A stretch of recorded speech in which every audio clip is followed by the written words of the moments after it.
মানে প্রতি বছর তাসকিন আহমেদ আইপিএলে দল পেয়ে যান, ঠিক আছে। দল তাকে দেয় কে, খেলা যোগ দেয়, দল তাকে দেয় কে, ডিবিসি নিউজের স্পোর্টস রিপোর্ট যারা করে তারা দেয়। দল তাকে কে দেয়?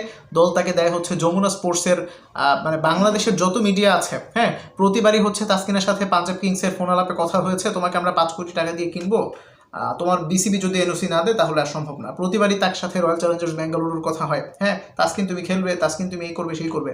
এখন কথা হচ্ছে এগুলো যে আসলে ফালতু মিথ্যা কথা, এগুলো অধিকাংশই যে মিথ্যা কথা ছিল সেটা প্রমাণ হয়ে গেছে। তাসকিন আহমেদ অপশনে ছিলেন, শুধুমাত্র তাসকিনের নামে বোধহয় ডাকা হয়েছে, বাকি কারো নাম ডাকাই হয়নি। তিনি আসলে আনসোল্ড গেছেন এবং আইএল টি20তেও 2টা ম্যাচ খেলেছেন, খুবই গড়পড়তা মানের পারফরমেন্স করেছেন। দ্বিতীয় ম্যাচে যদিও তার ইকোনমিটা আরেকটু ভদ্রস্ত হলেও হতে পারত যদি প্রথম ওভারে গুরবাজের সেই ক্যাচটা মিস না হতো। পরের ওভারে তাকে গুরবাজ প্রথম 2 ওভারে 10 রান করে তার ইকোনমির অবস্থা খারাপ করে দিয়েছে। এনিওয়েজ, তাসকিন আহমেদ মূলত একজন জেনুইন উইকেট টেকার এবং আইপিএলে জেনুইন উইকেট টেকার বোলার আসলে খুব একটা অভাব নেই। এবং তাসকিন আহমেদ যেহেতু একজন right handed bowler, left handed genuine wicket taker হলে একটা সম্ভাবনা থাকলেও থাকতে পারতো, কিন্তু তাসকিন আহমেদ একজন রাইট হ্যান্ডেড বোলার এবং আইপিএলে এই ধরনের বোলারের সংখ্যা অনেক অনেক অনেক বেশি।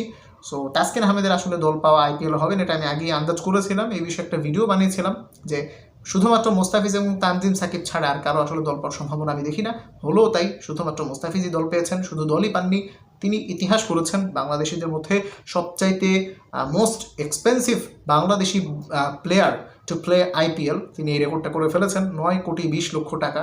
বাকি 80,00,000 টাকা, বাকি 80,00,000 টাকা আসিফ নজরুল সাহেব দিয়ে দিলে তার ওইটা পূরণ হয়ে যায়। এনিওয়েজ, ভারতীয় 9,20,00,000 টাকা, বাংলাদেশি প্রায় 11-12 কোটি টাকার মতো। সেটা anyways, that's a different case. Thanks for watching. আসসালামু আলাইকুম।